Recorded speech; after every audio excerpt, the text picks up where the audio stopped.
ত্রয়োদশ জাতীয় সংসদ নির্বাচন সামনে রেখে রাজনৈতিক মাঠে নতুন করে সক্রিয় হয়ে উঠেছে বাংলাদেশ জামায়াত ইসলামী। দলটির আমির ডক্টর শফিকুর রহমানের নেতৃত্বে প্রার্থীরা দেশজুড়ে প্রচারণা চালাচ্ছে আর ভোটারদের সামনে তুলে ধরছেন ভিন্নধর্মী প্রতিশ্রুতি। সেই প্রতিশ্রুতির আনুষ্ঠানিক রূপ পেতে যাচ্ছে জামায়াতের নির্বাচনী ইস্তেহার, জনতার ইস্তেহার প্রকাশের মাধ্যমে।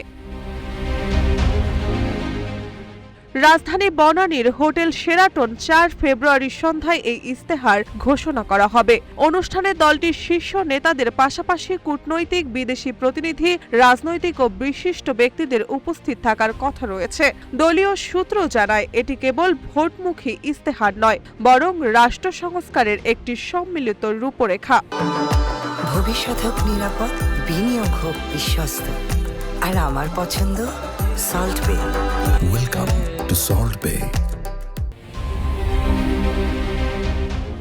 ইস্তেহারে সরকারি চাকরির প্রতিশ্রুতির বদলে কর্মসংস্থান সৃষ্টিকে অগ্রাধিকার দেওয়া হয়েছে। বেকার যুবকদের জন্য সুদমুক্ত ঋণ, কারিগরি ও প্রযুক্তি প্রশিক্ষণ এবং উদ্যোক্তা তৈরির পরিকল্পনা থাকছে। কৃষকদের জন্য ভর্তুকি নয়, ন্যায্য মূল্য আইন, উৎপাদন খরচ নির্ধারণ এবং সার বীজ সরাসরি সরকারি ব্যবস্থাপনায় পৌঁছে দেওয়ার প্রতিশ্রুতি রয়েছে।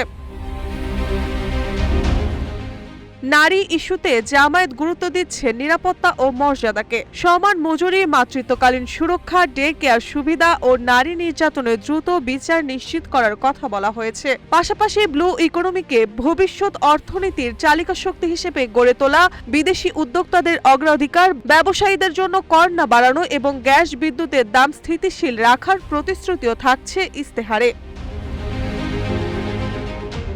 মার্জিয়া মৌ, রূপালী বাংলাদেশ।